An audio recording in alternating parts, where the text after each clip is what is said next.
This war is a simple black and white thing. Either Putin is evil or NATO started it. But when did the war in Ukraine really start? And who really started it? As political turmoil engulfed the country in the lead up to 2014, the US was fueling anti-government sentiment through mechanisms like USAID and National Endowment for Democracy, NED, just as they had done in 2004. In December 2013, Victoria Nuland, Assistant Secretary of the State for European Affairs and long-time regime change advocate, said that the US government had spent $5 billion promoting democracy in Ukraine since 1991. The NED is a key organisation in the network of American soft power that pours $170 million a year into organisations dedicated to defending or installing US-friendly regimes. So this is a thing that goes on. You can't simply just absorb the crap that flows out of mainstream corporate media. You can't just watch that and go, oh no, Putin's bad, oh no. There's a whole set of agencies dedicated to destabilizing unfriendly regimes and installing regimes that are friendly to American business interests. Washington Post's David Ignatius once wrote that the organization functions by doing in public what the CIA used to do in private. Wow, destabilizing governments and installing friendly regimes. The NED targets governments who oppose US military or economic policy, stirring up anti-government opposition. While this is still not conclusive about why the war in Ukraine is happening, it is important information. That's not nothing. All of that's not, that's all irrelevant. It's just Putin's evil. He's the new Hitler, is what he is. That is an attempt to borrow an existing narrative, to flatten out, iron out nuance and prevent you saying, God, I don't know that we really understand what's happening here. The solution probably involves a wide range of things, like NATO not encroaching on that territory, like America ain't going to intervene in the democratic process of sovereign nations, which America aren't able to do because all of their relationships with corporations, the very corporations that fund the two political parties in America, are contingent on pledges of that nature being made. Oh, we can predict that profits will go up this much because we're going to have access to these resources. We can predict your profits are going to go up this much because there's going to be a war and we're going to be selling it. You know, this is where reality takes place.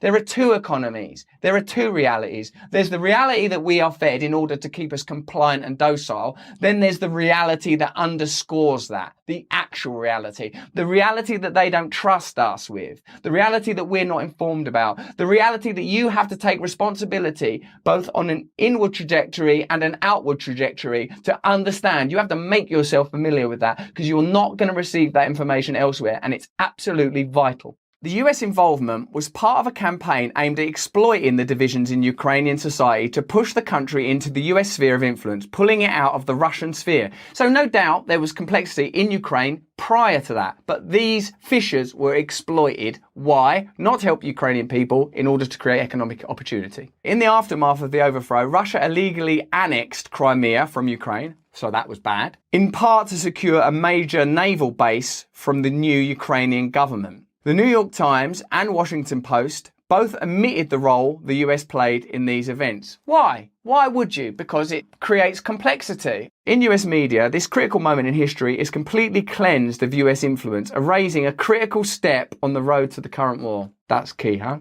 The 2014 revolution in Ukraine was an enormously complicated affair, yet for most Western observers, many of its basic, well-documented facts have been either excised to push a simplistic black and white narrative or cast as misinformation and propaganda, like the crucial role of the far right in the revolution. In truth, the Maidan Revolution remains a messy event that isn't easy to categorise, but is far from what Western audiences have been led to believe. It's a story of liberal, pro-Western protesters driven by legitimate grievances, but largely drawn from only one half of a polarised country, entering a temporary marriage of convenience with the far right to carry out an insurrection against a corrupt authoritarian president. That's just what I think. What do you think? You are educating me. We are in a discourse here. We are in a conversation. Let me know in the comments below what you think we've neglected to clarify, if we've made a misstep, if you like the sources that we're using. Let us know below. Let me know how this makes you feel. Does this make you feel disheartened and less empowered, or does it show you that there is a way for you to personally awake and engage in this stuff?